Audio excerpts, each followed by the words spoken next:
This is episode number 222 of the Homeowner Show. Whether you're DIY or looking to hire, we're here to help you find the best information and options for you and your home. My name is Kevin Hackett, and here with me is Greg Williams. Hello, and welcome to the Homeowner Show. We're so glad that you could join us for another live episode here on the Homeowner Show in the studio. How you doing, Kev? Oh, I'm good. You good? I'm good. Things are good. Yeah. Busy, good, but it's almost like it's that Thanksgiving time. Yeah. Man, life's good. I love Thanksgiving. It's one of my favorite times of the year. Except you don't like pumpkin. Because there's something genetically wrong with you. What does that have to do with Thanksgiving whatsoever? Because everything is pumpkin at Thanksgiving. I don't know if you just don't go outside, but like everything is pumpkin flavored right now. I wouldn't know. Yeah, I got nothing. So, but pumpkin's delicious. I'm okay. That's fine. If y'all haven't been watching the show long enough, I like to point out to Kevin every so often that he's a picky guy. He doesn't think that I'm he not is. picky. See? He's in denial. I'm not picky. I'm not. I'm in this Homeowner Show studio. So wait, I'm going to try something different this week. Oh, okay. Because we are on the cusp of doing something kind of cool. If you haven't yet, go subscribe to our YouTube page. Ooh, we're close. We're close to a particular goal that we've been trying to hit that could really help out the show. So if you haven't yet, go over there, subscribe, hit the bell, all the kind of good. But like also just follow the show, like the page, share it, share the feed. Right. It's really super helpful. It is. Yeah. Yeah, and we'll let you know when we hit the goal. You'll probably know. I mean, we might hit it with it just in the next few minutes. I mean, really? If people listen to me. I don't know why I'm not. a persuasive dude. Especially if you're if you're watching us live right now, there's no reason why you shouldn't on the YouTube switch over to YouTube if you're not already there. Some people are already watching on YouTube. Yep. And if you are, just go ahead and click subscribe and then come on back over. Hit the bell because that'll notify you whenever we got something new. Yeah, it's easy. Yeah. Super easy. So there's some cool stuff going on in not cool stuff, some terrifying stuff. That's different. I think I said cool because I think it's interesting. Okay. But some terrifying stuff happening in real estate right now. Okay. Tell me. And I want to talk about it, but I also want to let people know that we got Caleb in the studio. Yeah, he's here. So you feel free to chime in on this. Okay. But are you guys both familiar with like Redfin and Zillow? Yeah. Okay. So like, what do you guys know those companies as? Well, this is not a trick. I mean, they're primarily like MLS type. They show you what's on the market. Right. Yeah. And like most people shopping for a house, they probably have those apps on their phone. Yep. I mean, they have really good search features. Mm-hmm. So did you guys know that they are both real estate acquisition companies? Yeah, I did hear recently Zillow started doing some of that. Well, Zillow's been doing it, and Redfin. Redfin has a very specific house flipping division in their company. Yeah, I didn't know this. You know how I knew about this? Huh. I knew about this because our real estate agent friend who Freddie. Oh yeah, who starts posting about this kind of stuff, but I didn't know about it till he started pointing it out. And when he started pointing it out, I was like, "Whoa!" Yeah, it blew my mind a little bit. Yeah, and it's like it's not in a good way. There's nothing illegal about it. I mean, like it's just kind of like when you realize what's been going on, you're like, "Oh, that's kind of nefarious." It feels underhanded. It feels underhanded. So here's what's happening. So Redfin has this massive department within their company that is for real estate acquisition and property flipping. Zillow has the same thing. Back in October, Zillow went ahead and laid off at least 5% of their staff. Yeah. Redfin just this month announced that they're going to be laying off 13%, Ooh. particularly in their property flipping division. Okay. And so people are looking at this going, okay, like these guys have access to a lot of data when it comes to the way in which the real estate market is going. Yeah. And like, I'm sorry to all like my real estate agent friends and things like that, but like, it looks like it's taken like they are showing their hand and going like, it's not going to be good. Yeah, this is going to break. And it's not, and then like they're looking at their projections going like 2023 for real estate is going to suck. Well, and not only that, who did we have on recently who was going, yeah, I know a lot of real estate, like the number of agents. The number of agents has gone down. Yeah, people are getting out. They're getting out, but the number of agents that are coming in counterbalance that. Right. Yeah. So we're in this really, really weird place, and obviously things like the mortgage rates are insane. Well, they're Right. not insane. Historically, they're not Right. insane. But for recent 15 years, they're pretty insane. And so at some point, something's got to give, right? Oh, yeah. I mean, we were there with house prices, and now we're like, well, something's got to give. And now the interest rate has shown its hand, and it's like, well, that's what gave. And now something else got to give. Right. It just has to. Yeah, it will. Well, and like you're starting to see the listing price, the initial listing price being way higher than what the actual closing price is coming in on a lot of these properties. And the ones that aren't budging on the price are the ones that have been sitting on the market for a long time. And so, like, it's potentially getting into like a buyer's market, but it's definitely not there yet. Prices are still way too high. Interest rates are too high for it to be a buyer's market. Although I had a meeting with a couple of guys that we were talking about bringing them on, doing an episode with them on the show. And this guy's with a mortgage company, and they're talking about if you close on a house now, what they are willing to do is if you're in a fixed interest rate loan, and in 2 years the interest rates come down, they're willing to refinance your property for free at the new interest rate, because they're saying like, look, we want to get you in the right house, just buy the house. And so like, let's just take the interest rate thing away as being, because like let's say you have to buy it right now at like 7.5%, and in a year, it's like interest rates go down to 5%. Well, that's a significant drop as far as like what you're paying, but you're going to pay a lot in closing costs to refinance that loan. And so this company is saying like, look, we recognize that like this is just like a crap hand of cards you've been dealt, so we're willing to refinance it for free down the road. That's cool. Yeah. I don't know if they're putting like a cap on that or what, but yeah. So Interesting. So anyway, we've got a really cool episode tonight, and I felt it was really appropriate because of the chilly weather outside to start talking about swimming pools. That's right. That's right. Well, the funny thing is that now is the time. Well, yeah, Now is definitely the time to start talking about it.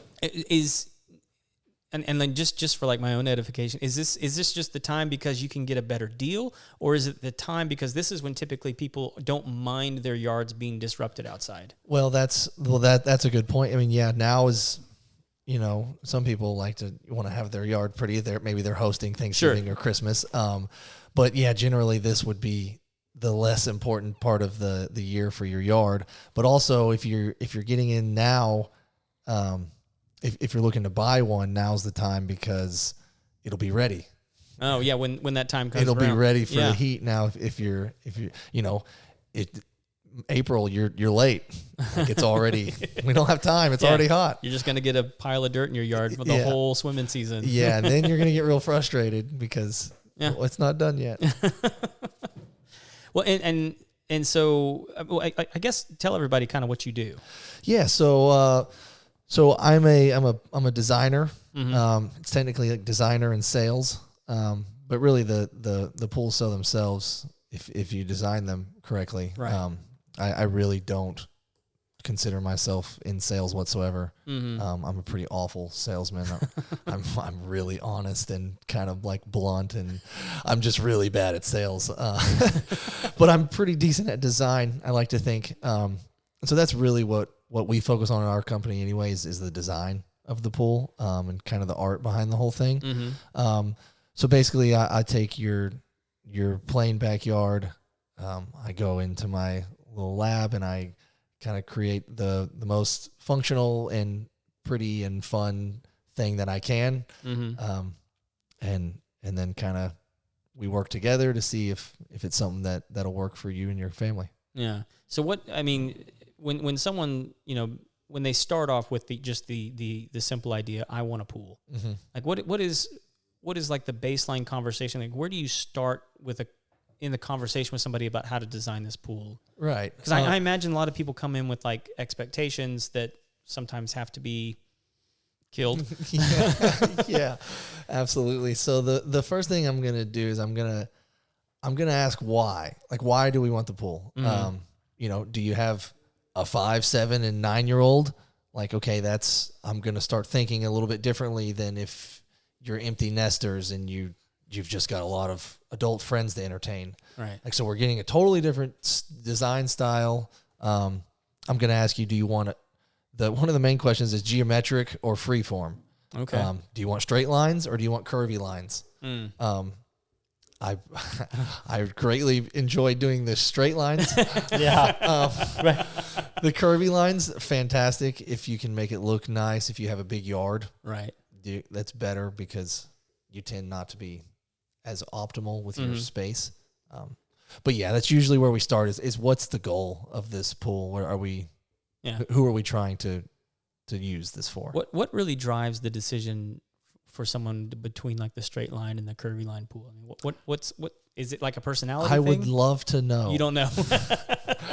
I would love honestly. Surely it's a personality issue. Well, I would think on some level. It's a little bit of a. Well, the straight lines are.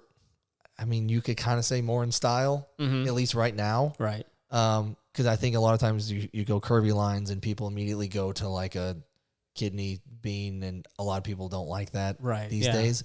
But I get a lot of I work with a lot of people from different countries. I have a lot of people move here from Europe or South America or something, and I've noticed it kind of depends on which country you're from. Okay. Sort of. Huh. It's been an interesting, at least what I've noticed. So yeah, I'm just kind of wondering if people are looking at it going, well, I grew up with a square pool. I'd really like something with some curve to it. Right? Yeah, I don't know. I mean, like, yeah, there's a lot of age. Uh-huh. I've noticed a lot of different, kind of what age bracket are you in? Generally, anyone from like 20 to 55 wants a straight edge, and a little bit older likes the curvy. Yeah. But to each their own. Sure. Well, I mean, like, and on that subject, one of the things I've been noticing lately, and I don't know if this is something that you have, but like I'm in a lot of people's houses. I've been noticing people opting for much smaller pools. Yeah. Like rather than like Kevin and I have a friend. They put one in, and I think super it's small. It's like maybe 8 feet by like 8 feet. Yeah, it's small. Oh, that's really small. But like it's like 5 feet deep. It's got like steps down on the inside. And interesting. And then it's just a pool. They wanted a place to hang out in the water that didn't take up their whole backyard. Yeah. That's what they did. Well, and that's kind of how it's sort of trending. Is it's not as much about the pool as it is about the overall area, outdoor area, backyard space that you have. Yeah. Because I think like in the 80s and 90s, it was like, give me the 40-foot wide, 10-foot deep diving board, and all that. I feel like nowadays it's more like, well, I'd rather have a little bit smaller pool, but also a kitchen and a pergola and a fire pit. Yep. Just to suit the whole, all year round, and you kind of get a lot more out of it that way, in my opinion. Yeah. I think that one of the things that I've heard a lot of, at least, is like people going away from diving board stuff just because homeowners insurance goes way up if you have a diving board. I've never done a diving board. Really? In any of my pools, I've never done a diving board. What about like one of those rocks that just kind of juts out a little bit? Yeah. I see a lot of those. Like people are like, oh, that's my jumping rock. No, that's the jutting rock. The jutting rock? the jutting. So we will do that. I'm usually going to need a request.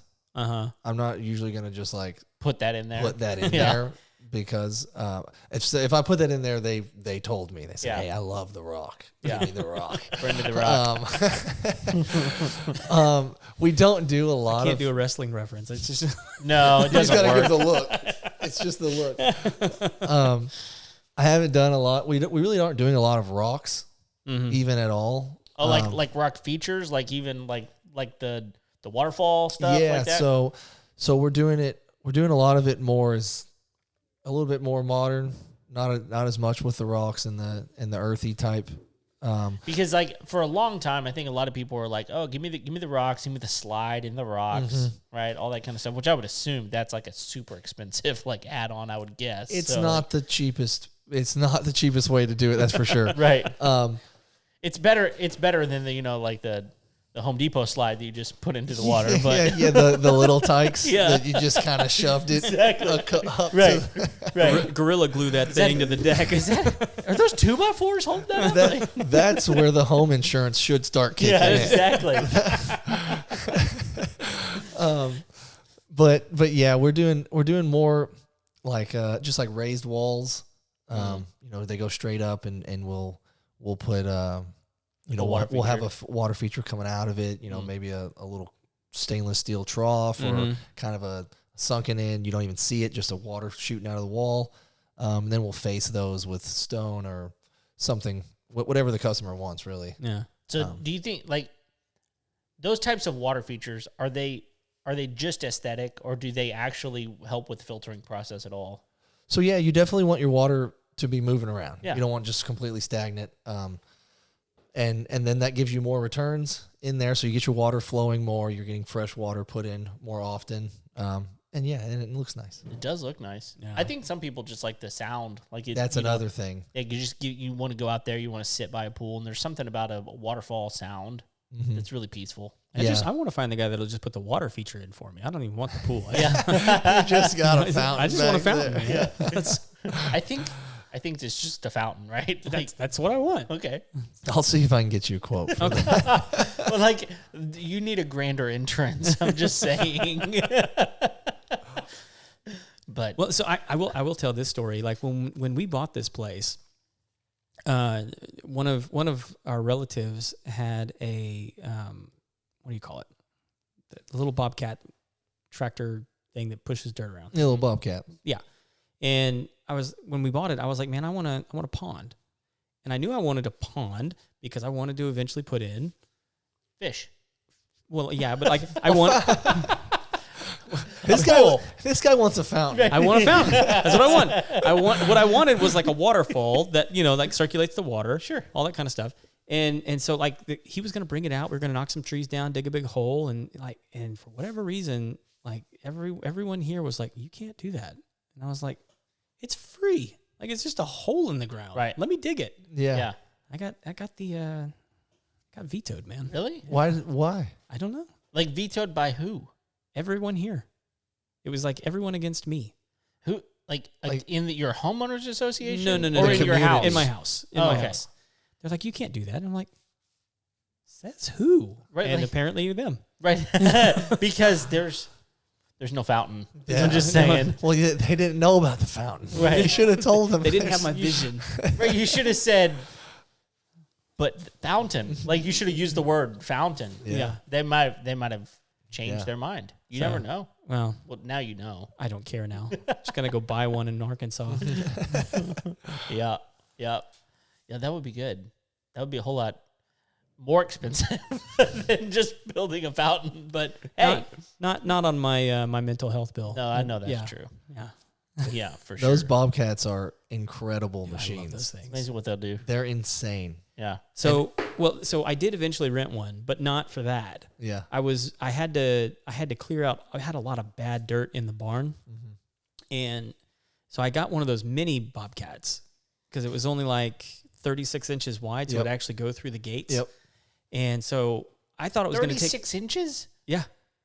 Okay, wow. It's crazy. We have to use those to get into people's backyards. Yeah. It's amazing. That's why they make them, obviously. Yeah. But anyway, go ahead. Well, and they work really well. I mean, like they can move a lot of dirt. They still do it. So it took me a lot less time than I thought it was, and so I ended up with a lot of extra time that I'd paid for. I know where this is going. So have I told you about this? Yes. I think we've talked about it on the show. Have we? Well, it doesn't matter. It was like episode 4. So go ahead. Anyway, so I got bored, so I started digging a hole. Well, back up. When he wants a fountain. That's actually not why I dug this hole. When I bought this place, there was like this metal plate out in the pasture. And I'd gone out there and I kicked it thinking I'll just move it. And it wouldn't budge. So I went out there with a shovel, wouldn't budge. I went out there with a pry bar, couldn't move it.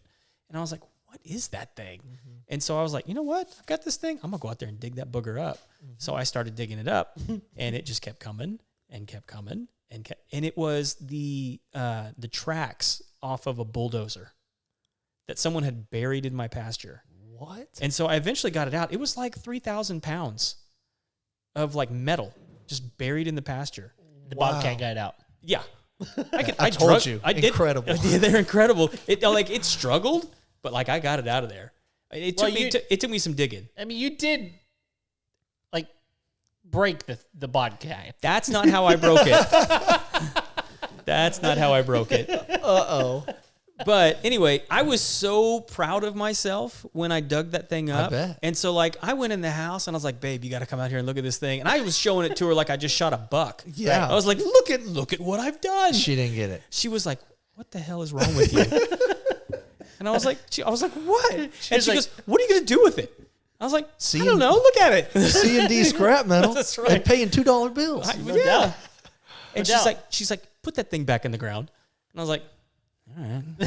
Did you put it back? Yeah, it's back. It's out there. It's part of my retirement plan. I'm waiting for the scrap metal price to really go up. Yeah. Yeah, you're not going to get much right now. Well, yeah. Well, and I need the trailer to move it too. Oh, yeah. But anyway, when I was putting the dirt back, it had like a slope going down, and so I had picked the bucket up, and as I was going down, it flipped the thing over and threw me off, and and I got it back up, and then it just wouldn't start anymore. And apparently, it has like this kill switch in it that if it tips over, I don't know. Yeah, because like it moves oil into this, and they don't. Anyway, it's a whole thing. Yeah, I screwed up. Yeah, that was I'm sorry, babe.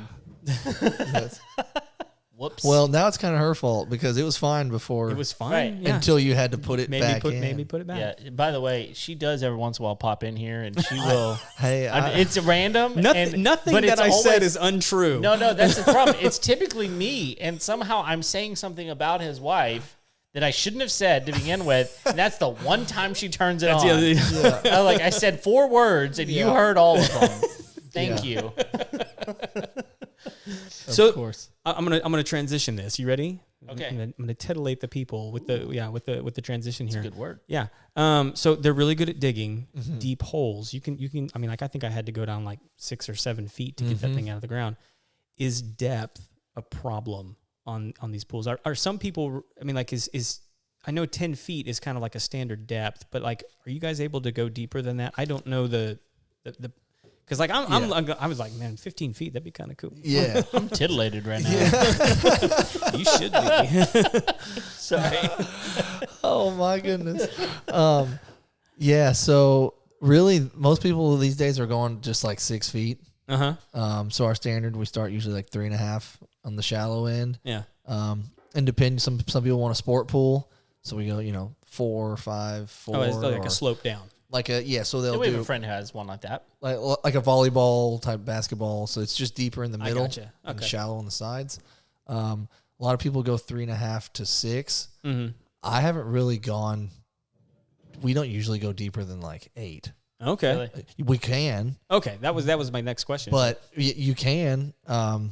It's just most people don't even really want it. Yeah. Well, and so the friend that I was talking about, Jared, he's been on a show before. Oh, yeah. Yeah. Okay. He's got one of those. I think it's 4.54. He may be 4.64, but but anyway, the thing that he told me was, and I don't know how y'all do it, but his was his price was calculated by the linear foot, not by the depth.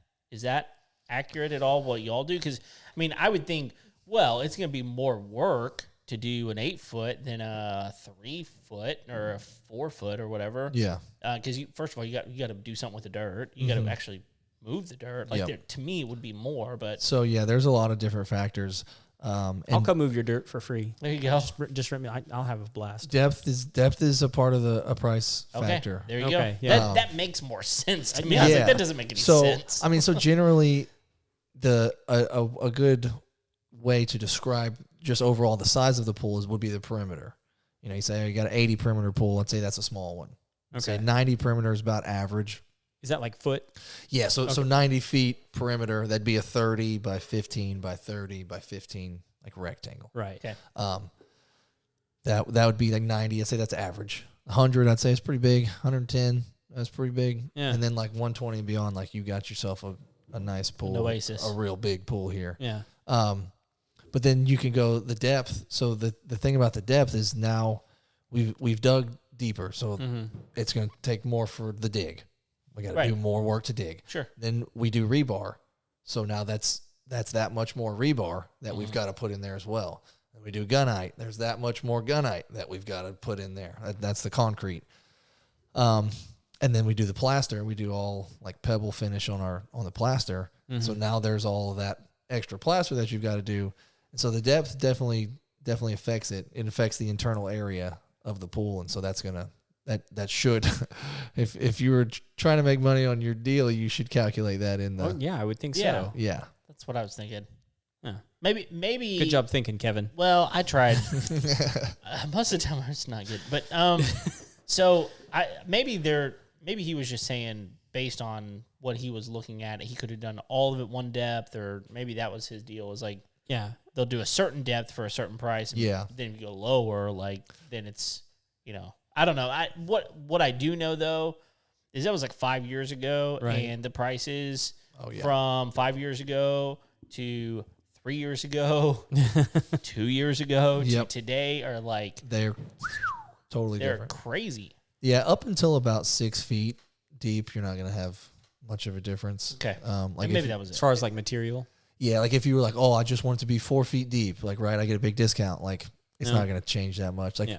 anything under 6 feet is pretty normal. Once you go to like 7, 8, now you're going to start seeing, you're going to see more of an increase as opposed to a decrease for going shallower. If that makes sense. Part of the reason I ask is there's some clients that I have that have these multi-tier leveled pools. Have you seen these? Yep.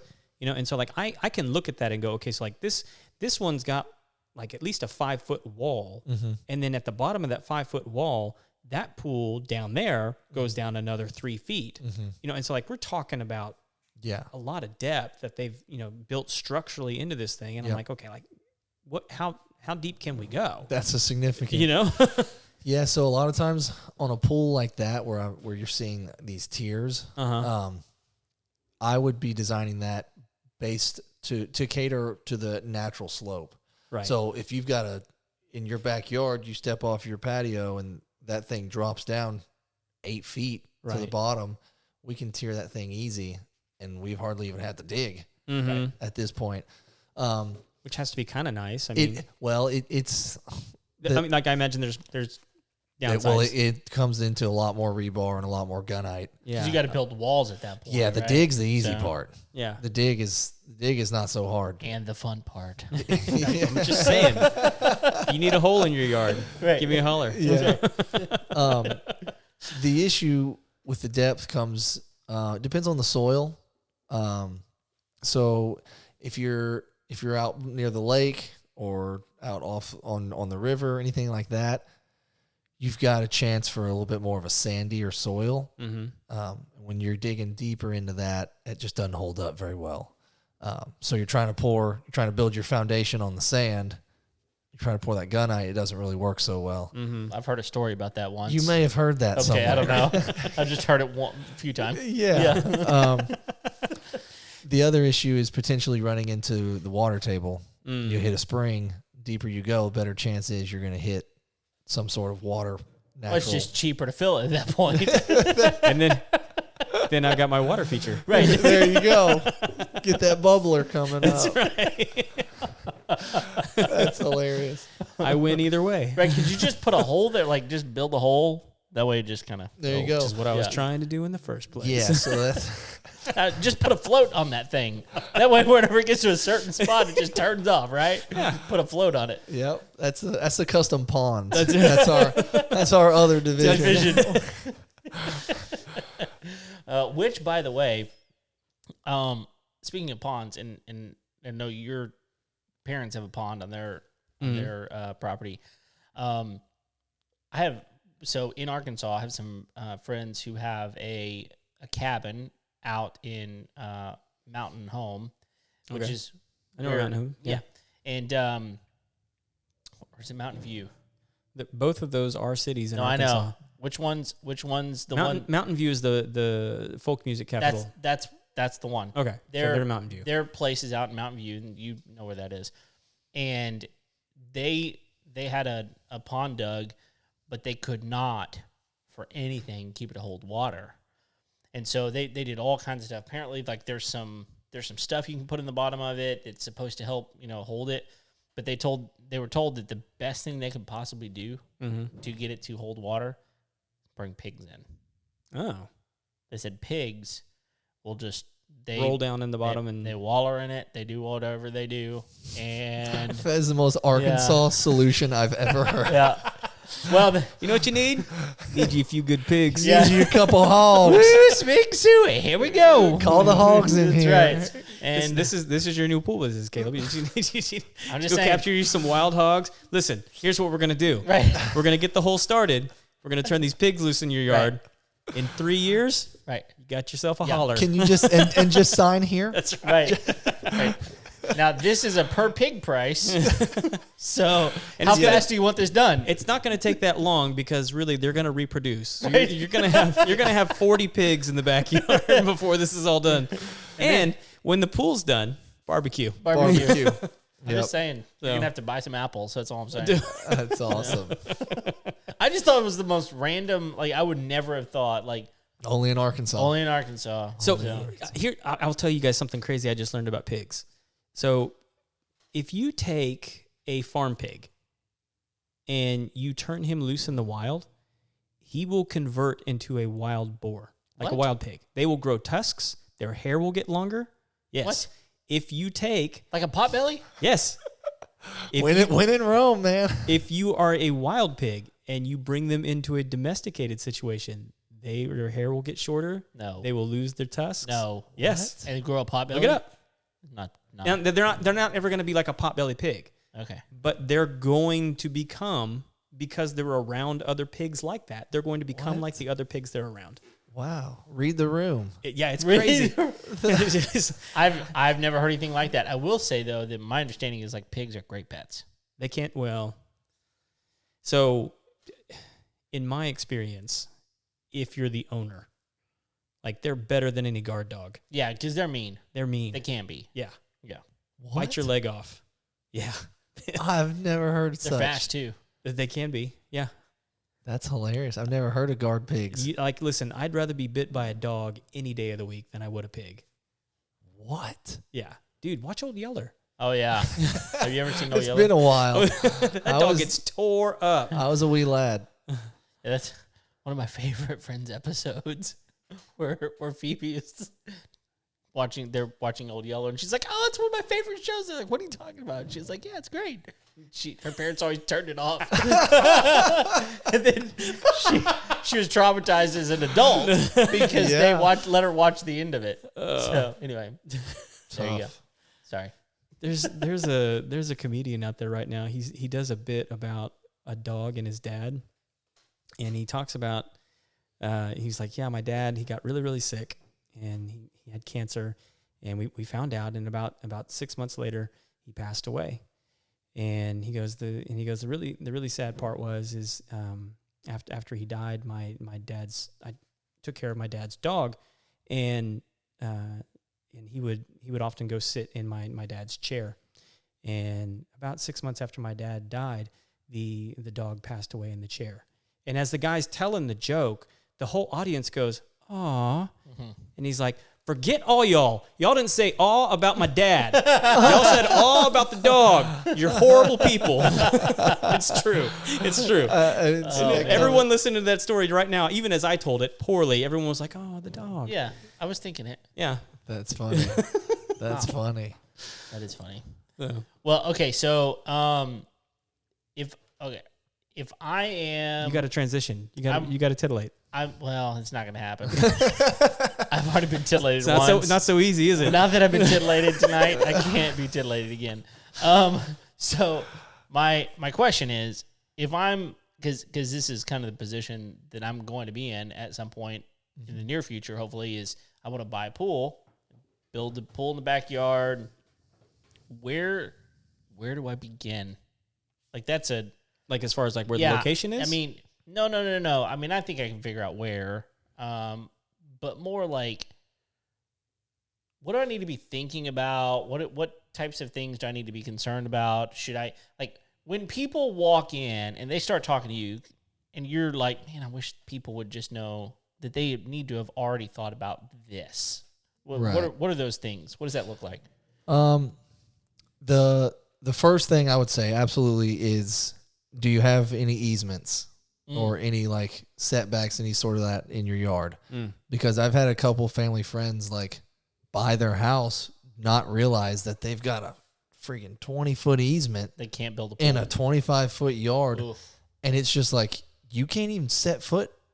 Like, this is not your yard. This is the power company's yard. Wow. So that'd be the first thing. I would say, go back and don't buy your house if it has a super easement. Right. What we need to start with is you need to sell this place. That's where we start. What is the return policy? Is this like Amazon? You can just refund it to my card? Yeah, Zillow's working on that. Zillow. Is part of that just having like a good survey of your property? Well, so that's the first thing. Get the survey. You have to have the survey. And a lot of HOAs won't accept the plot plan. Like, it has to be an actual survey. Right. Okay. So yeah, make sure you have the survey on deck. And then really that's really like the biggest thing, honestly. There's a couple things. Do you want geometric or do you want freeform? Do you want salt? Do you want chlorine? I was going to ask you about that. We need to talk about that in a minute. Yeah. Keep going. So there's a couple. That's really the main things. And most people, I would assume, don't know the difference. And we've had a couple of episodes with pool guys on it, and one of the first ones that we ever did with Jason, I think it was like episode 3. Yeah, I was so early. We talked about like pools that have salt water versus chlorine, and I mean, he basically, it's funny. Like, I would be real interested to hear your opinion, because he basically said, look, salt water is great, but it's going to cost more because the pump isn't going to last as long. That's basically what he said. You're going to have to replace the pump more often, those sorts of things, but you have less chemicals and less issues with that. So there's like this weird trade-off, but a lot of people go the salt route because they think it's going to be cheaper because you don't have to pay for the chemicals as much. But then they're like, oh, here's a $7,000 pump you got to replace, and they weren't planning on that. And so it, like, I don't know. So I think a lot of people that are even like, trying to make that decision are making they and whether they are or they aren't, think they're making a health decision. Oh, okay. Because chlorine's, I mean, it's a harsh chemical. Yeah. To be, like if you have blonde hair, it's going to turn to green. That ain't right. Mm-hmm. Sure. So I mean, I'd imagine that's something that's going on in a lot of people's minds. So yeah, to do the salt chlorine debate, I always say that I want my friend to have a saltwater pool, because I enjoy like the little taste and like the way the water feels and swimming around the saltwater pool. But I don't think I would do a saltwater pool. But there's a setback. There's a trade-off, a give and take. With the salt, you are going to have less chemicals, but it is going to be harsher on your plumbing.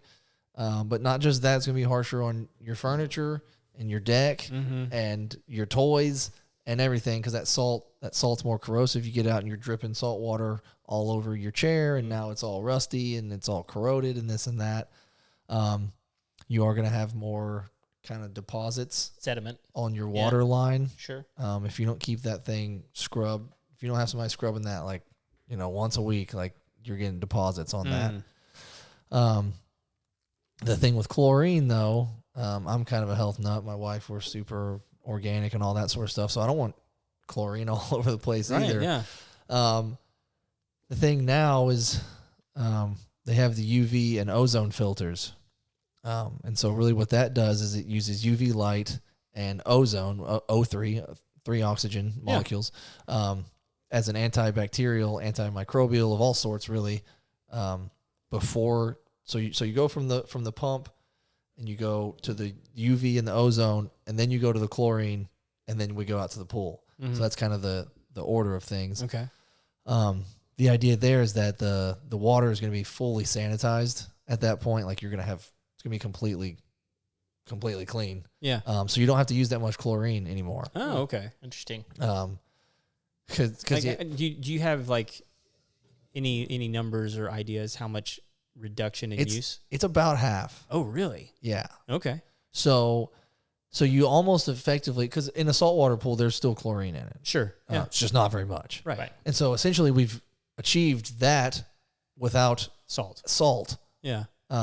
Now there is still more chlorine in it than there would be in a saltwater pool, but we're not going to have green hair and red eyes anymore. You're not going to have a smell, and you also don't have to worry about the rust and the corrosion. Yeah. And up front, it's the exact same cost. So if you do the chlorine with the UV and the ozone filter, it ends up being, at least at our company, the exact same cost as if you did a salt filter. Okay. And the maintenance on that is not anything. I mean, you got to change the UV bulb like every 2 or 3 years, and it's like $75. So it's not a big deal. So where does the ozone come from? The sun. That's a good question. That's a good question. They bottled the sun. Well, like in our industry, there's machines that you can like use that actually produce ozone. But like I always look at that and go, is it like in a canister? Like where is it coming from? Like I'm asking because I literally don't know like how it works. I don't either. I would imagine it's part of the filter and the pump, and there's some chemistry in there that it produces the third oxygen molecule. I honestly don't know. I'm a designer. Yeah. No. We've looked at it for our business because ozone can be very dangerous to like be exposed to. Mm-hmm. It's like one of the air pollutants that they measure as far as air pollution. So so you can use it for lots of different stuff. Yeah. It's just not good for you to be exposed to it. Yeah. I mean, directly. Yeah. No. But anyway. I mean, I don't have any more questions. Do you feel prepared? Yeah, I got everything answered now. Are you ready? You ready to buy a pool? No, I don't have any money, but like, you convinced me that I mean, I don't know. Like, it's one of those things where we live. I mean, it's so hot in the summer, and when I say the summer, I mean like 8 months out of the year. Yeah. Like. Literally, we were swimming in our pool. We've got an above ground that probably didn't make any sense when I first said it. We've got a very large above ground pool. But we were swimming in it till like beginning of October. Yep. And we'll probably be swimming in it, I don't know, like April. I mean, it's just the way it goes. I mean, Craig has a pool, and his is heated, so like he can be in it all the time, which is good that it's heated because it's under a roof. And because it's under a roof, it's cold otherwise. Even in the summer, it's cold. Oh, yeah. My pool easily be 65 degrees in the middle of the summer. Yeah. That's incredible. Like if I don't heat it up. Like that's awesome. Well, that's nice. I mean, it's freezing. Yeah, it's 102. Well, like my kids have gotten used to it. Like they're I don't know how they do it. They're very cold tolerant, but like they'll get out and they're blue. Yeah, my son will come over and swim, and he's like, dude, you got to sit out and warm up because you're blue. Yeah. You're blue. But yeah, that's I mean, awesome. well, whenever it gets no sun at all, then it has no sanitation. Ozone. Oh yeah. I'm just saying that.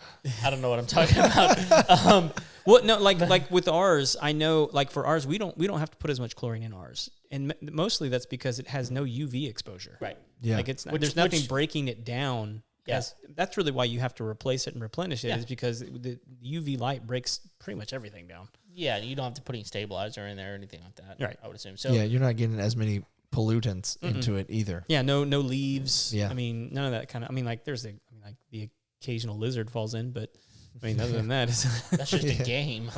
Yeah. Is he gonna? Yeah. He did it. It's Godzilla in training. He's right. That's right.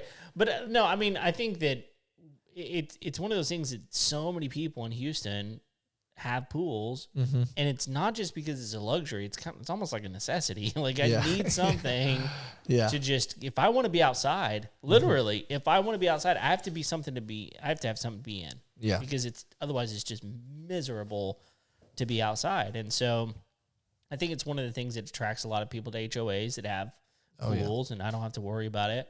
But man, there's nothing like walking outside and just getting in the pool and then walking back inside. There's nothing like it. Yeah, you get done mowing the yard or something, Yes. just hop in. I cannot tell you how many times I did that. Yeah. I was so happy. It's the first time in my life I've ever had a pool in my backyard. And even though it was, above ground pool, like it was pretty deep still. Still water. It was like 52 inches or something. That's pretty deep. Yeah, it's pretty deep. 22 feet. It's a big pool. It's like 14,000 gallons. So, I mean, it's a pretty big pool. Wow. Yeah. That's a lot. Yeah, it is. That's huge. Like as much as a regular pool. I know. It's huge. But anyway, that being said, like I'm very confident that whenever I do get a pool, I'm gonna pay someone to take care of it. Yeah, because I do not enjoy taking care of the pool. It's just a lot of work. Yeah, that's I don't have time for it. It's pretty common to have. Very few. I don't know the percentage of my customers, but I think it's probably pretty few that are doing it all themselves. I mean, it literally, just because I've been taking care of the ones we got, and I mean, pretty much once or twice a week, you got to go get the water tested if you don't have a test kit at home. And then it's like, well, I don't know what to do with all this. So then they got to tell me, I got to buy all the chemicals, and then I got to figure out, okay, how much of this, and it's right, and then I got to test it again. It's just like, and then I got to clean it out. There's the leaves, there's just the buildup that gets in there. There's all this kind of stuff, and I'm just like, man, it's a lot of work. And I think that's one of the things that people don't always understand. Like, oh, I want to buy a pool, I want to put a pool in. They don't realize, like, once you buy the expensive pool, then you got to maintain the expensive pool, and that's why it's a luxury. Yeah, really, I think. Yeah, it's like getting a pet. It is. Yeah, it's like, are you gonna walk it? Are you gonna feed it? Yeah. But this one's a science project, trying to figure out the getting the chemicals right. And if you don't get the chemicals right, now we've got a green pool, and you got their water line tiles, got all kinds of deposits on it, and all that sort of stuff. It happened to us. We wound up with our pool being green, but it wasn't like. What was weird about it is it wasn't algae that was built up. It was settling to the bottom, but our robot vacuum wasn't picking it up because the particles were too small. So we tried to counterbalance it with some stuff, and I wound up over-chlorinating accidentally. And by doing so, I couldn't do anything to get it down, and so I had to drain like half the pool. Jeez. Which, we're on a well. It wasn't that big of a deal. Like, I just put the water hose back in. But for a lot of people, I mean, that's... it's frustrating if nothing else. Absolutely. Like, anyway. Yeah, you definitely. We offer the service afterwards. Okay. To keep it in check and like that, because, I mean, if I'm not taking care of mine, like, it's just not going to happen. No. I could intend to, and it's still not going to happen. Well, because there's all kinds of things that happen, right? Like, you got off work late. Or, something happened, or I got a business trip, or I want to go on vacation. Yeah. Or whatever. The football game's on. Like, anything but this. Anything but that. And it's a chore. It's not just a chore. It is like a nuisance whenever it comes to that. It's not one of those that you can just you can do it for 5 minutes and then come back to it tomorrow. Like, no. Once you get into it, you gotta finish. You gotta finish. Yeah, and I'm looking at mine right now, and I'm going, it is what it is. I was looking at it today too. I was like, oh. I know. I got to go work on it a while. Yeah. Mainly, it's just there's leaves and the entire thing. I've got work to be done. Okay, so I have a bone to pick with you design guys. So I grew up in Central Florida. Okay. And every pool not every pool. That's oversimplification. Most of the pools that I encountered in Central Florida had screen covers.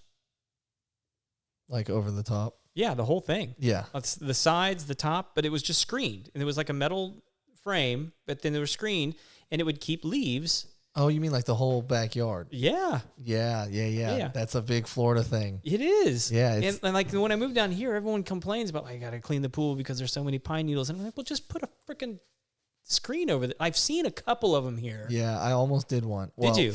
We didn't do it, no. But I almost did a pool for a guy who was doing the one. He wanted one like that. Yeah. Okay. And I'm just curious, like why is that not a thing here? I think they're just expensive. Yeah. I don't know because we got mosquitoes too. Exactly. Yeah. It keeps mosquitoes out. I mean, it'd be nice. I don't know. I guess it's just not a thing. And it's not like new technology. I mean, I'm talking like back in like the 80s, man. Yeah. I was like, it's like an aluminum frame Yeah. with just a net. That's on. it. Yeah. So there is a house on 105 not far from here that has one. Really? Mm-hmm. Yeah. It's so sorry if you're not from here. But if you go past the HEB on 336 on the right, there's one that has a screen. Interesting. Yeah, I think I've seen that. Over. I thought it was a baseball, like hitting. Well, I think if most cage. people saw that, they would probably think, oh, that's like a batting cage or something, Yeah. because there's a lot of people that have those. Sure. It's a different kind of netting for Okay. sure. Yeah. I mean, it almost looks. It's like the same kind of screening you would put on a back porch Sure. to close it in. Yeah. So I was talking to someone just today who's from Florida, and they were talking about this very thing, and he has a relative that builds those things and installs them, but there's very few people that are doing this. On the inside of his, you can make them to where, and I don't think this is totally uncommon, to where the looking outside in, you can't see in. Oh, okay. But looking from the inside out, you can see out. A two-way screen. Two ways, yeah. You have naughty pool time. Right. Which is super awkward because you think everybody's watching you. But he said that what's amazing about this specific Ballsy. one. Yeah, it is. Totally. Let's test this. Right. He said that the inside, he's designing like whatever you want it to look like it's an oasis or a beach what? or like it's art on the inside. That's crazy. And he said it's really, really unique because there's only like 2 or 3 people in the United States, from what I can understand, that are actually manufacturing these that way. That's and cool. It is super cool. And part of me was like, well, there's not that many people that are actually building those screens. So anyway, like, or at least putting them up, not here in Texas at least. So. Yeah. But I mean, like, if you walked into somebody's backyard and saw that'd be kind of. That would be pretty cool. Yeah. I mean, like you would. I mean, like you've never seen that before. No. Yeah. So That's totally unique. yeah. Yeah. And Yeah. it's a lot of bang for your buck, because I imagine it's not much more expensive than like the regular screens. I wouldn't think so. So I mean, now the two-way thing, I mean, I don't know. I mean, pretty it reminds me of like cars that are wrapped, you know, from the outside you can't really see in, but from Right. the inside you can see out. Yeah. You know, it's what it reminds me of. which is illegal now in the front seat. Oh yeah, it is. So it's been illegal for a long time. Like you can't tint your front 2 windows like a certain Yeah. Yeah. certain You amount. can tint the back ones still, I think. You can black them out. Yeah. But anyway, All right. I want to know the craziest pool you've done so far. or most extravagant. Sure. Is that what you mean? Yeah, we can file that under the same category. Why not? Yeah, I've done a couple real crazy ones that didn't go through. Okay. Oh man, bummer. But yeah, I mean, I've done a couple crazy ones. I'm doing one right now. We literally just dug it yesterday. Oh, okay. It was the most extravagant or like most expensive just pool that I had done. They didn't do no covered structure, no fire pit or kitchen or anything like that. Just the pool was the most extravagant one. I mean, they got the Infinity Edge spa all the way around, spills over into a little basin. The basin's got lights in it. They've got 3 bubblers, water bowls coming out. What's a bubbler? I don't know. These are the fountains. Spring at the bottom. These are the fountains you're looking for. Okay. All right. I need to know this then. These are those, The bubbly. I make you think of the White House, sort of. The little just bubblers bubbling up in front. Yeah. Then it's got 2 bowls full of water that spill over in, 2 troughs on each side, a real big waterfall in the middle with all these raised walls coming out of it.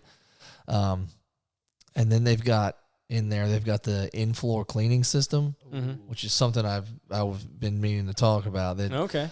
it's got these it's got jets. We send out the plans to the engineers at these companies, and they'll determine exactly where these jets need to go, and they place them in the floor of the pool. And then we've got a separate pump that runs to them, and they're rigged up so that they'll come up and they'll spray water, and it'll spray the debris into the line of sight of the next jet. It'll shoot up, spray water, and they just shoot up and they spray all the water into the drain, and it just essentially is cleaning your pool for you at all times. That's cool. That's amazing. Yeah. So, I mean, it's as maintenance free as you can get. You still got to pay somebody to come take care of it. Yeah, Sure. Yeah. But it's pretty much Taking a load off them for sure. yeah. So off the top of my head, that's the craziest one. Uh-huh. But I've had a couple that were like, man, I hope they buy this because it's gonna be like, Yeah. where it was, just the pool itself, gigantic Yeah. fire pit sunken into like the middle of the pool, Oh, that's cool. and then the pool spills over into a basin. Down in that basin, you've got bar stools with a kitchen that comes up to that basin. So you've got a covered kitchen out there, and then there's a big bar, and you can be in the pool or you can be in the outdoor kitchen area, kind of eating together. Yeah. Coming off of that spillover with the fire pit in the pool, spa, fountains, awesome. whole 9 yards. Jeez. We were looking at like crazy Airbnbs in Texas one day, and like there's a couple that have like pools that are like half an acre. Yeah. Like they're so massive. I think this one said it would easily accommodate 100 people in the pool. Jeez. But now who knows how much that thing costs to just build, let alone take care of on a daily basis, Well, Airbnb's got a whole section of houses, like they got a whole pool section. Really? Okay. Like you can choose to go to an Airbnb that just like because it has a sick pool. Oh, nice. Mm-hmm. So that's actually, I've done a pool for somebody who was like, yeah, this is just our Airbnb house, and we wanted it to have a pool because People want that. you can charge a lot more, and it flies off it's Yeah, always people booked. want it. And Yeah. so that's actually a whole like category on Airbnb now. Doesn't surprise me. So do you guys know that most like professional surfers in the world come to Texas to train? Out in Austin Waco. or Waco. Oh, Yeah. Waco. Yeah. It's like one of the biggest wave pools in the world. Yeah. Like, and it's like consistent, like strong trough waves and Crazy. yeah. So and I forget the name of the place, but yeah, it's a massive pool. Yeah. I don't, I can't imagine. I went to, where did we go? We went to Splash Town Yeah. this past summer, and just looking at it from like a pool builder perspective, I was like, oh my gosh, I don't even want to look. I don't Yeah. Well, we just go down the slide. We went to Kalahari this last summer. Yeah, I heard about that. And like, I mean, obviously different with the slides and all that kind of stuff, but you look at things like a wave pool, these kiddie areas, and then like they've got this one huge massive area that's just it's got basketball goals all in it, and the whole thing, like when you think about it from an operational standpoint, you go, man, they've probably got a team of who knows how many that all they do is maintenance this thing. Yeah. Like and not just Stresses me out. yeah. I don't want to think I about. know. And I'm just thinking about like the ingenuity that goes into a water park. Like let alone that's a water park. It's what it is. But like some of these places like Hurricane Harbor and some of these places are just water parks. I'm like, holy cow, like Well, yeah, but like the difference between like Hurricane Harbor, Splashtown, whatever it's called, and then like Kalahari and Great Wolf Lodge, like Kalahari and Great Wolf Lodge, those are all interconnected. Yeah. Like swimming pools, basically. Yeah. Like it's like one giant pool but like, Hurricane Harbor, like there's that slide over there, and that's its own pool, and then there's the wave pool over there, and that's its own system. And so like that one can get shut down. Sure. But like one of those places, like if something goes wrong, like it's all connected in there. Yeah. What a nightmare. Yeah. I cannot imagine. No. I'm not that good of a designer. I couldn't do it, huh? I couldn't do it. Yeah, it's just it's a marvel, really, whenever you start thinking about all that entails. Is there a feature on a pool that you really want to like include that you haven't had the chance to yet, like on a design? That's a good question. I've designed. You've designed some stuff that just hasn't been done. I've never gotten to actually. I've designed pretty much everything I want, but I haven't gotten to build everything yet. I think basically that one that I was talking about, the fire pit. I mean, I've put a fire pit sunken in like next to it, but I haven't put one like in. Yeah.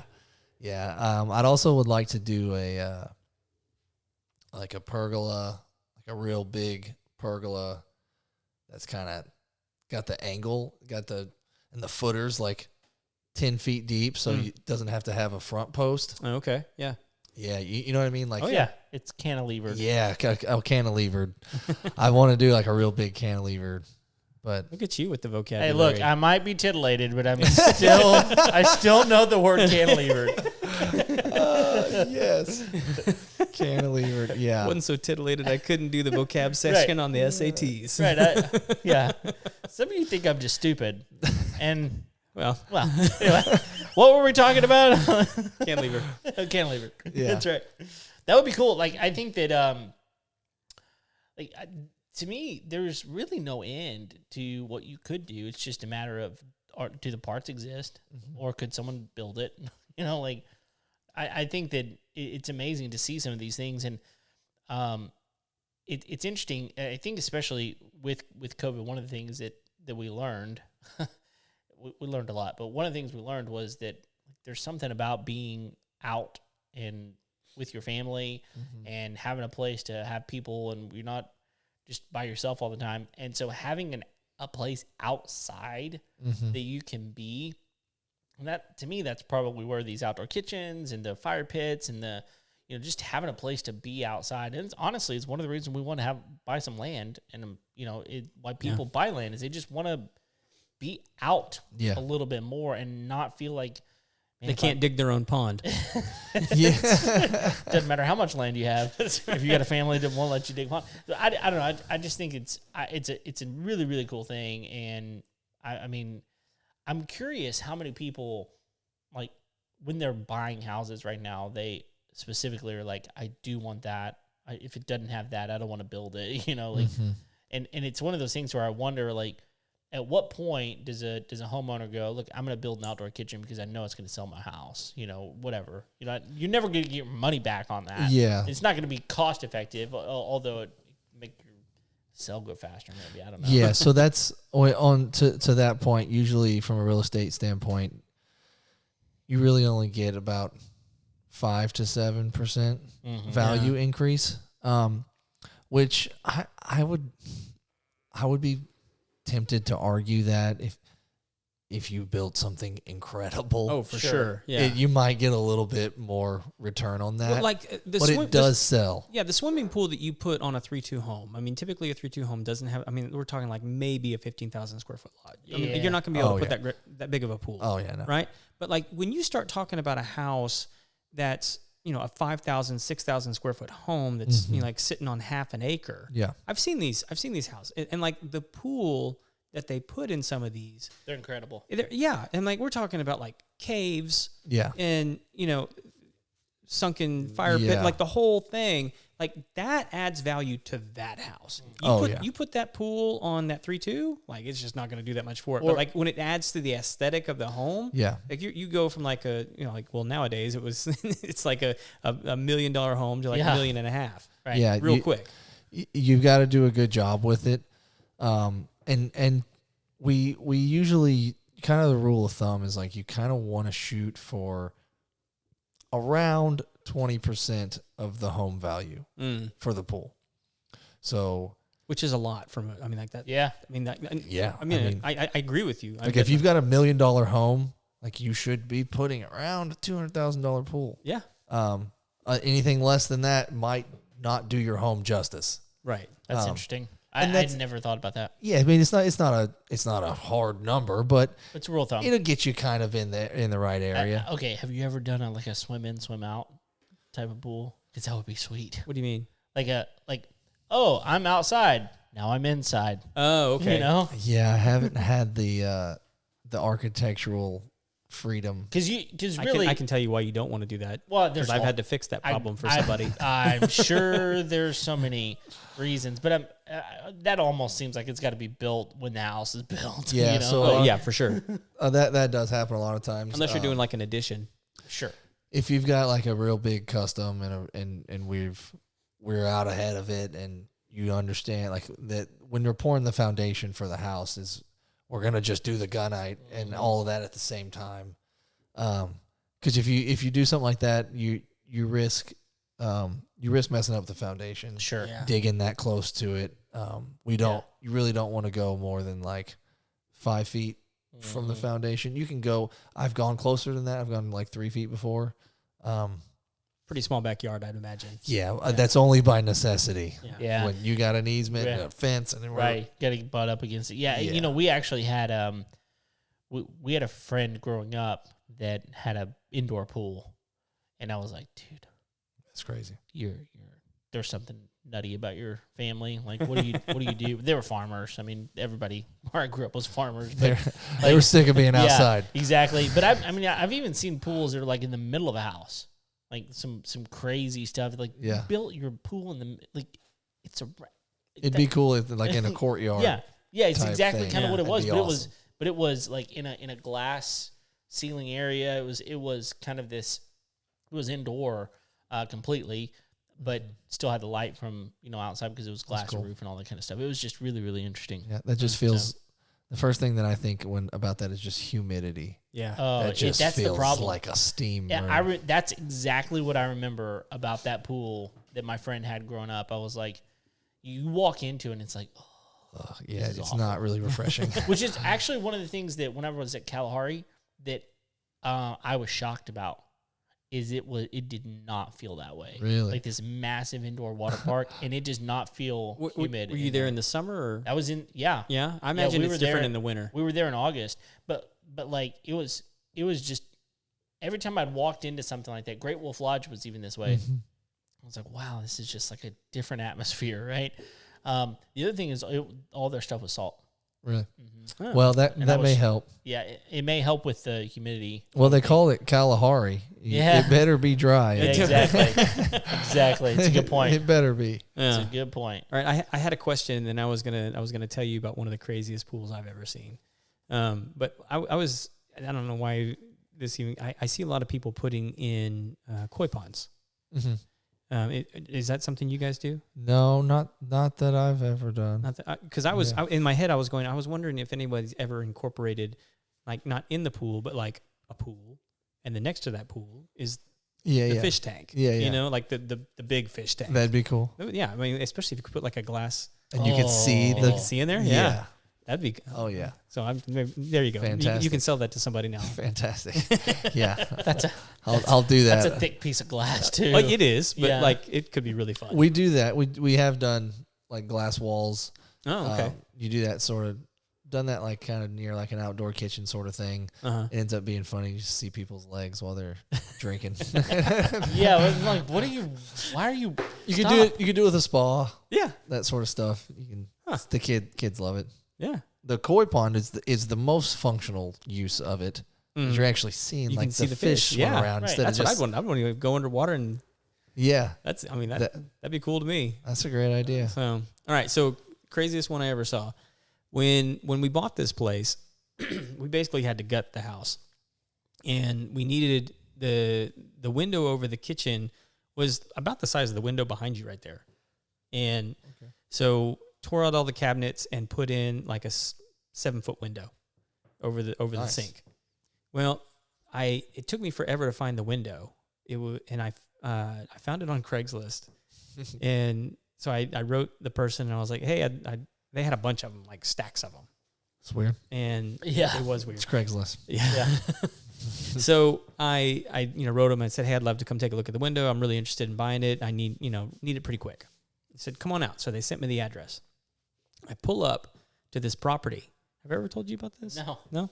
So I pull up to the property, and I can take you guys there. It's probably still there because it's over off of Rayford.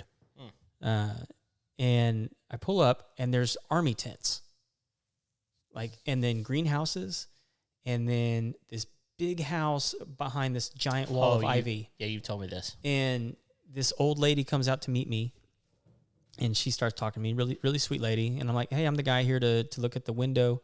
And she goes, oh, yeah. So she takes me back to one of the army tents, and she pulls back the curtain, and there's just a stack of these windows. And like half of them have been eaten by termites, and da-da-da. And I'm like, so I'm just like a naturally curious dude. And so like I just start asking questions like, hey, what, you know. And she's like, oh, well, me and my friends, we all live here. And for a while, we got into the house building business. And these are all the materials that we have left over. And that's what's in all these tents. And it's just building materials in these tents. Wow. They've got stacked and stacked and stacked. I think I paid like $300 for the window. It was nothing. And that's nice. And so at the time, I was really into aquaponics. Are you familiar with that? I don't think so. You know what hydroponics are? Just explain this. So hydroponics is where you grow food in soilless containers. Okay. Aquaponics is when you introduce fish into the ecosystem. Okay. You filter the water through the fish poop and pee in the water, and then that fertilizes the plants. Nice. And so it's a complete cycle. Okay, yeah. And it's a really interesting way to grow food. Yeah. They had an aquaponics greenhouse at this place. And so as I get deeper and deeper into this thing, this lady's like, yeah, we've got this lady here. And I forget what she told me her IQ was. It was just like off the charts. Yeah. And she's an inventor. And so she builds all this stuff, and then she gets bored with it. And then we have to replicate it, and we sell it, and like just all. And this is the strangest. Yeah. Yeah. So like, and at this point, like I've been there like an hour, and I'm like, well, if I'm here, I want to learn as much as I can. So she's taking me. She's like, you want to come see the shop? I was like, yeah, I want to come see the shop. Yeah, come check it out. She's wired everything with 9-volt. All the lights, all the fans, and she's with the Duracell. Yeah, right. Yeah, and she shows me like this thing that she calls the dragon heater, and it's this thing this lady invented to burn smoke. So it's a smokeless radiating heater, and like I'm telling you, it was just like the most bizarre thing. And off of Rayford. Yeah. Sounds about right. Not far off 45, right? No. Yeah, like right there off 45. And it like that's exactly the place. As I go deeper and deeper, it's a old lady hippie commune, man, and I'm not even like exaggerating. Like there was probably 20 ladies living there, and they were all in their mid to late 50s to their 70s, and they're all just living there together. And she goes, "Hey, you need to come check out the house." Yes, I do. And I was like, yes, I do. So we're at the greenhouse now, and she's like, well, come around here, and there's like that giant wall of ivy I was telling you about. Mm-hmm. I go around behind the ivy, and it opens up into this water paradise behind the house. It is a massive swimming pool, except it's not a swimming pool. It's like a pond that just goes right up to the house. And I know that it's a pond because I can see the fish swimming around in it, and there's like fish, and then like a waterfall, and then like another pond, and then a waterfall, and then another pond. What? And there's plants all around the edge of it. And she goes, you got to come check out our pool. And there's a little old lady swimming in it when I walk up. And I was like, what do you mean your swimming pool? And she goes, it's our natural swimming pool. And I was like, what are you talking about? She goes, all the plants that we plant around it are filtration system. Yeah. They filter the water. Yep. And she goes, and if you look down there, that's our breeding pool for the fish. And like, it's just the craziest thing. Well, we got to get on Craigslist. Yeah. Do we need anything? I got to go see if they're selling. Yeah. Right. I've told that story a few times, and every time I'm like, man, I need to go back over there. Yeah. I mean, like just to go like see if they're all still alive. That's insane. I'm gonna get on the map and see if I can find this place. I can show you on the map. I'll show you after the show. Okay. Yeah. That's nuts. So anyway, it's the story of my window. Wow. And now you know. Now you know. The window. All right. Well, it's a good window. I'm gonna transition again. Okay. Is there anything that we haven't talked about that you're like, yeah, we probably need to talk about that?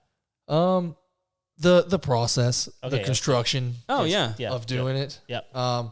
Because this is where things get this is where things get dicey. Okay. Hang on, we had a question come through, and I need to. Ryan Adel wanted to know. Can you pull that up on the screen? I got it right here. I got a question. So I want everyone to know that Ryan really wanted to know whether the old lady was naked. this sounds like. I'm kind of thinking that some of them were. Yeah. I don't know. What? Because she didn't come out of the water. Okay. And I wasn't hanging around to find out. Yeah. Yeah, she was hanging around. And she was not my type. Not my type. Oh, man, I had you pegged for a... Swing low, sweet chariots. Roll those things back up. All right, let's go. Oh, man, that's incredible. All right, the process. So the process for us usually takes around 8 to 10 weeks. We'll dig, we'll do rebar, we'll do plumbing stub outs, we'll do gunite, we'll do plumbing. We'll clean up after the gunite because it's usually a disaster after that. It's just they messy. They just spray, right? Well, yeah, they spray the gunite, so they're hanging plastic all over everywhere to keep it from getting on your house and on your fence and your dog and the neighbors and everything.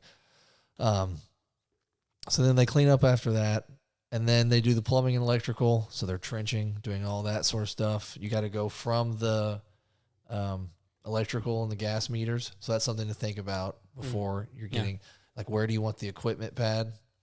Because ideally you want them as close to the electrical and the gas meters as possible. Okay. It's just less trench, less wiring that you have to do.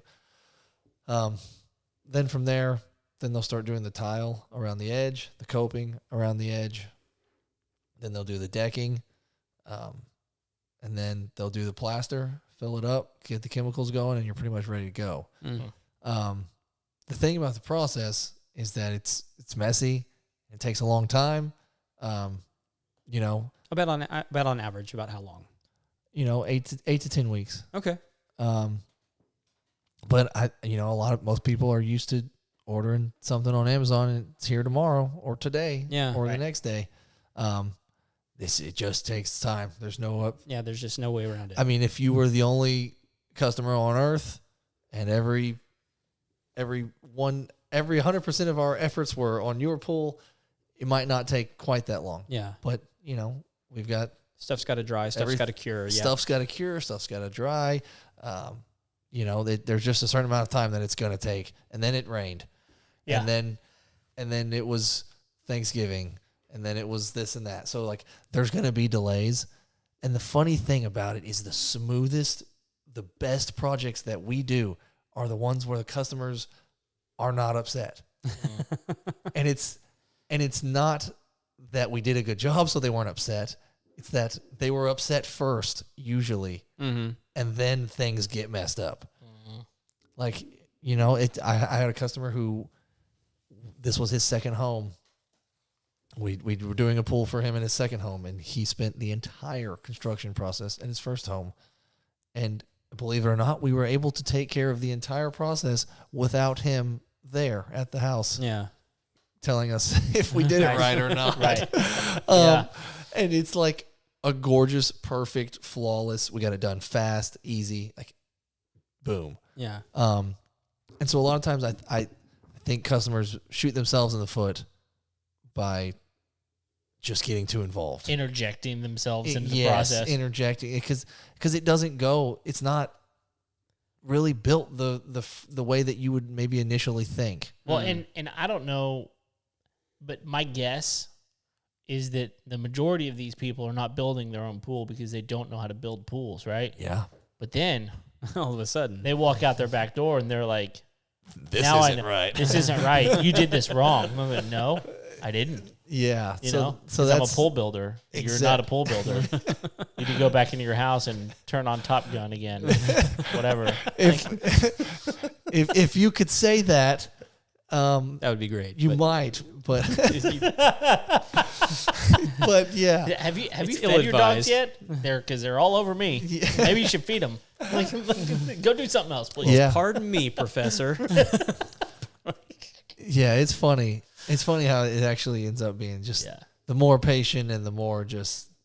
Well, the problem is the better it goes. I'm just spending $150,000 on this pool, and therefore, trust me, I'm putting my 2 cents in. So that's absolutely true, and so then it is sort of where we lose our leg to stand on is like, I understand. Like, you have absolutely spent a lot of money. Yeah. You deserve a premium product. Yeah. And we are going to give you a premium product Right. in 3 months. Right. Like, just hang on. Just back up. It's going to be okay. And that is usually what you're going to see. At least with us, we see everybody at the end. They say, this is fantastic, and we absolutely love it.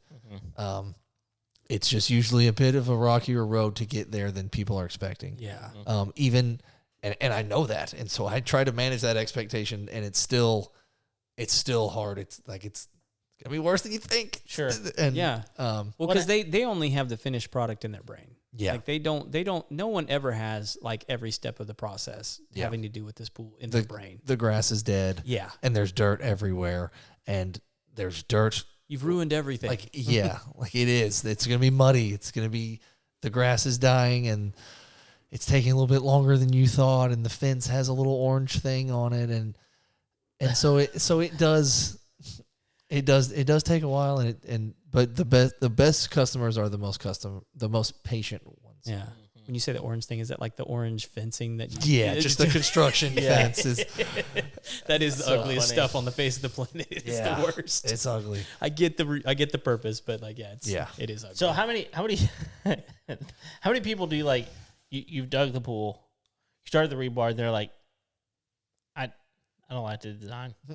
I don't like it. Like, I've never had that. like, could you please? It's like, Kevin, please. I actually I'm not good. You made it all curvy, and I want it straight now. Like, if you ever. Oh my goodness. because you've already spent like how many hours on this design, right? And you've approved it how many times, right? Oh, that's the thing. That's the thing. The curvy ones take so much longer in every single way. Mm-hmm. It's so much in the software, because we design it on software, and you get a 3D rendering. I make your house look like your house. Mm-hmm. If you've got a potted plant right here, I put it there. Like, it looks like your house. Right. And so I was having to do all this software and the curves, and it just isn't. It is not easy. But this is your pool. Yeah. And you're paying a lot for it. It's a premium product. I'm going to do it. That's my job. And then we got to do plans for the HOA. So we take care of all the plans for the HOA. Yes. I do the construction. I'd fill out the applications. Turnkey. Yeah. And so, Nice. so again, I've had to deal with these curves. Yeah. I'll come out, with a mark out paint, and I'll paint the pool in your yard, in the grass, so you can see, how it looks, and see the footprint. Yeah. You can see it. And then right before we dig, you've got to sign off on the plans saying we did everything that you thought we were going to do. We've done it all right. This is it. So if we've gotten to rebar and you've decided you don't like it, I mean, tough. Yeah. Yeah. Yeah, you've had every opportunity to adjust. You're going to see the side of me that I didn't think I was going to show. I didn't think I even had that side. But there it is. It might come out. There it is. Yeah. Yep. Yeah. Could be kind of fun. I would actually like to see this side of you, to be honest. Me too. I never met the guy. Right. Here's the deal. Like, whenever I put my pool in and I hire y'all, I'm gonna do it just to see. Yeah. Just see what happens. Yeah, see what happens. Because we'll never know until we try. That's right. Oh, man. I've heard that. Who knows? Jeez. Sometimes you just got to poke the bear. Right. I mean, what's the worst that could happen? Well, I can run. How fast are you? Like, you got long legs. So pretty fast. It doesn't matter if he's fast, man. Like, one step on this dude is like, I mean. I know. He's got the gait of a freaking deer. I've been told that. That's awesome. like I think you could just like step over me. So that's hilarious. yeah. Well, okay. Well, so we've gone through the process. I think we've talked about pretty much everything. I think we've covered pretty well. But we're not done. That's true. Yeah, we can't be done yet because I don't know if Craig told you, but we have the most important part of the entire show that everybody's been waiting for. They're still hanging on after an hour and 25 minutes because it is now time for the Final Four. The Final Four. That's right. the final 4 questions we ask each and every one of our guests. Are you prepared for this at all? We'll see. Okay. I'm so glad that he did not tell you about this. This makes me really happy. He had every opportunity to listen to 221 episodes. And did he? No, he did I not. did. Oh, he did. But he didn't listen to the end. That's I the did. thing. I guess I just didn't catch the final 4. Well, it depends. I mean, if we do like a review or if it's just him and I chatting, then obviously we don't do the final 4. This is for our guests. So I think we have.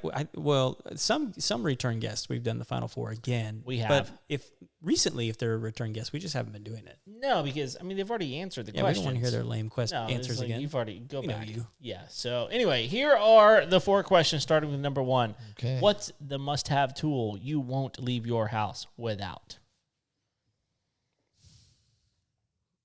My phone. Ah, well. Yeah. At least he's original, Craig. Well, it really is. The first thing that came to mind was pocket knife, Oh yeah, but I lose every one I've ever had. So that was Craig's. That was mine. Yeah. So yeah, it was pocket knife. I have a Gerber dime. nice. It's a little but it's awesome. It's got Yeah. little tweezers on it. Yeah. Even. So yeah, that would be my answer, but I always lose them. Yeah. The tweezers. The whole. Oh, the whole thing. knife. Just the whole thing. I lose every knife. I just it's like sunglasses, man. I just Yeah. don't. I can't Yeah. keep them. Yeah. Well, I actually just got a new Uncle Henry that I'm Oh, pretty nice. happy about. that's nice. Nice. I remember my grandpa always had an old timer in his pocket. Yeah. Always. Yep. So, well, that is the number 1 answer. So, congratulations, you fit everybody else. Yeah. Number 2, what's a job you walked away from? So, really, the question should have been, what's a project you walked away from, like at your house? Mhm. Maybe something that you were building or working on or fixing or whatever, and you just were like, forget this. I'm going to hire this out now. Yeah. But we didn't ask the question that way to begin with, and we're not going to change it now, are we, Greg? No. So the question remains, what's a job you walked away from? And you can interpret it however you want to. Oh, I've got one heck of an answer for this. All All right. right. So I have my doctorate as a chiropractor, Wow. and I don't practice. Wow. So I walked away doctor. from an entire career. Nice. Just said, To design pools. You know what? I'm not going to do this anymore. Wow. So yeah, so I walked away from that one. Why? I just didn't really like it that Okay. much. I don't really have. But that's what your wife does. That's what my wife does. Okay. She is fantastic. Ah. And she's just built to do it, and she loves it, and she's so good at it. Were y'all doing it together? No, No. Okay. no, we weren't. Just but- happened to work out that way. Yeah, that's where I met her. Okay. So I met her at school. So I always just say that's why I had to go do the whole thing so I could meet my wife. Yeah, I just didn't. I don't know. I like it, Yeah. but I just didn't want to do it all day, every day. Well, that's reasonable. Yeah, I guess mean- you've always got it in your back pocket. I Always guess. got Yeah. it. Yeah. yeah. I mean, I learned a lot. I know a lot of stuff about the human body, a whole lot, Yeah. and so I can use that in my sure. my daily life. But Is that one of those things? I mean, like, are there like licenses and stuff that you have to keep? yeah, So are you going to like maintain those? no, I've already not. Oh, done really? That. Nice. Yeah, So if you wanted to do it again, would you have to like? Is there like a test you just go take? Or? yeah, it's not that bad. Okay. I have to take a couple tests probably. I think after a certain amount of time, I have to take boards again. Ugh. So that would be tough. That'd be really hard. Yeah. Yeah, boards are no joke. So maybe find that out so you don't. Yeah. I really hope not to go back. Oh yeah. Okay. So if I have to go back, Things are dire. there will be worse things than boards. Yeah. All right. Well, I mean, That's kind of cool though. that's 2 out of 3 of us in this room who have jobs that they did not go to school for. Yeah. I'm not one of them. That would not be me. Yeah. I'm still in it. So, in it to win it. All right. Next question. How do you wind down at the end of a long day? Oh, that's a good question. I usually make music. Okay. I like making music. I've been producing music for about 10 years. Either that or I'll just play some video games. Yeah. Yeah. What do you like to play?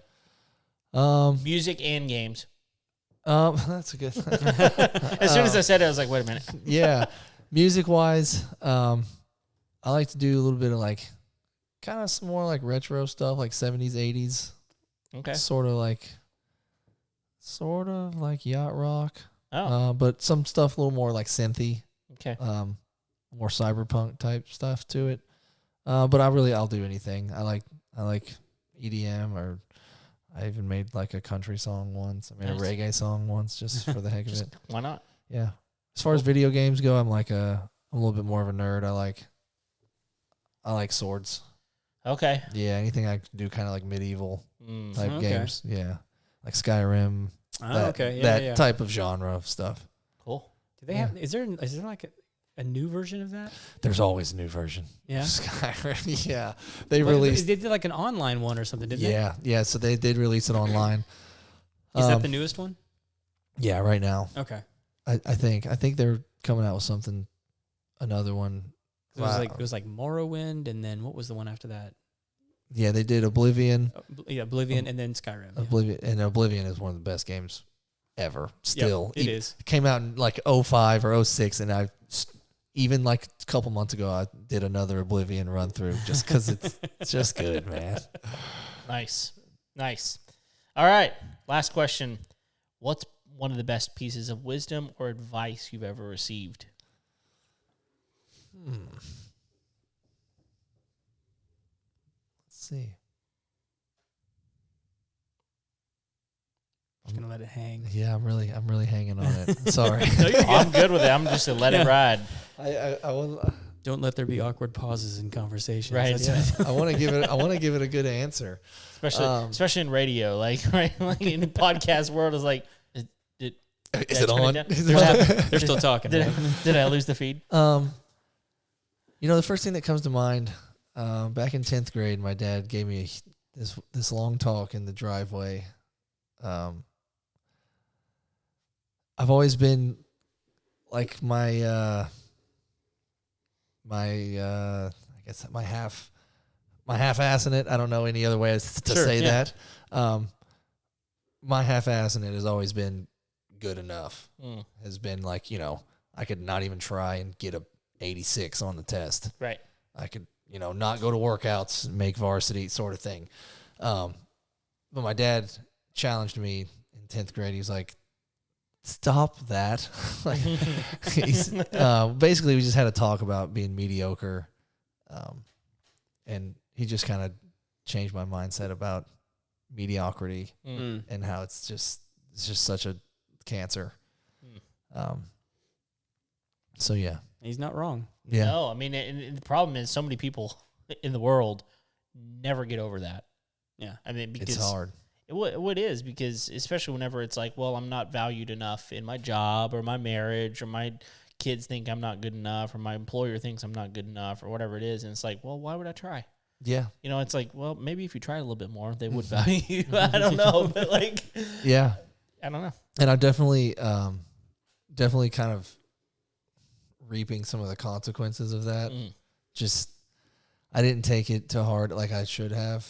Like, I feel like that talk that we had in the driveway 12 years ago is like hit me like 2 years ago. Which is a bummer. Sorry, Dad. But at least it hit. There's a couple ways to look at that, right? I mean, like it for you right now, it's a bummer that it hit you 2 years ago. Yeah. But it's really great that it's not hitting you 10 years from now. That's true. Yeah. And so like that's a big advantage. Yeah.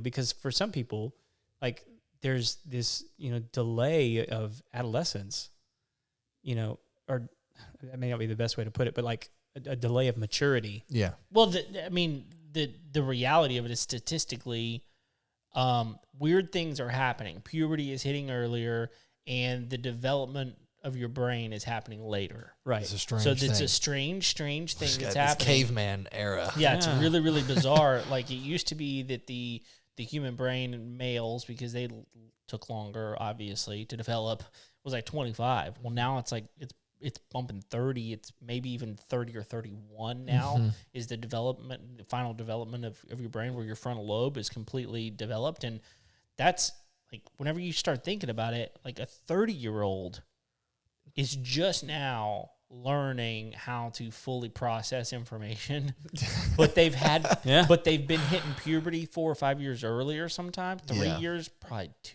really average 2 years earlier. Yeah.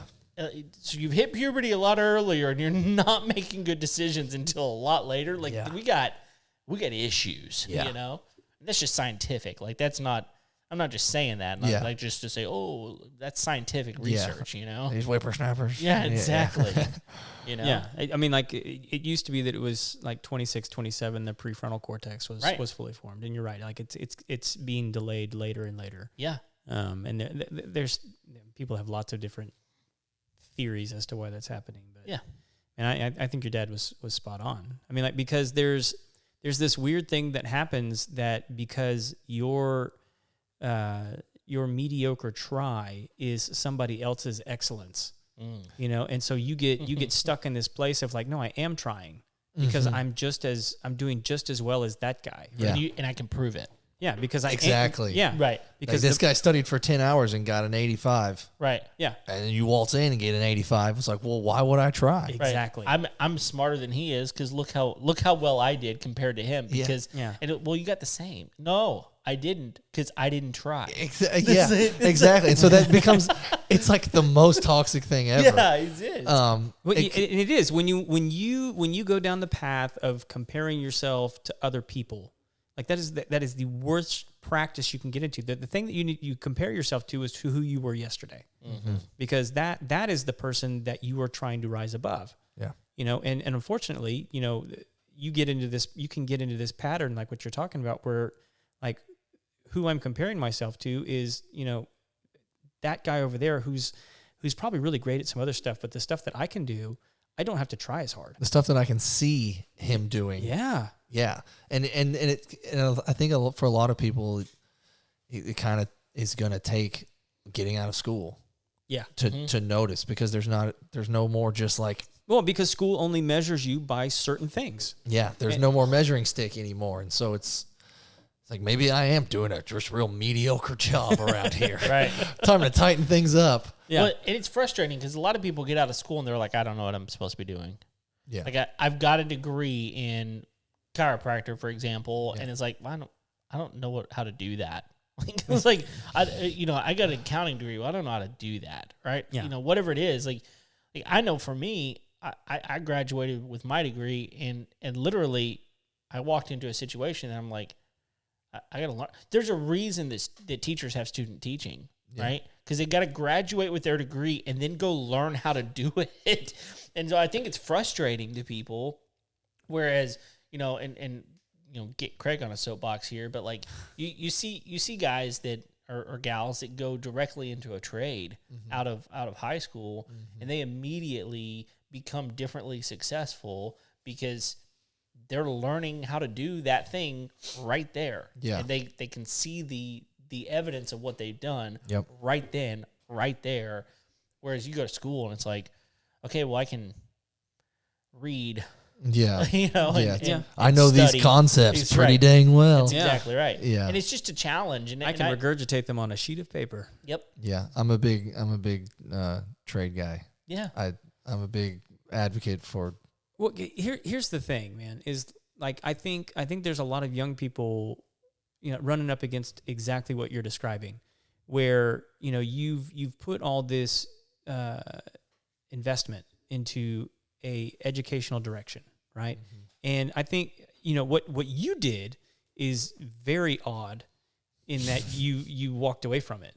Most people, like, they have committed themselves to that direction, and so by the time they get there, you know, if they get an advanced degree like what you had, you know, that was probably how much additional school after your undergrad?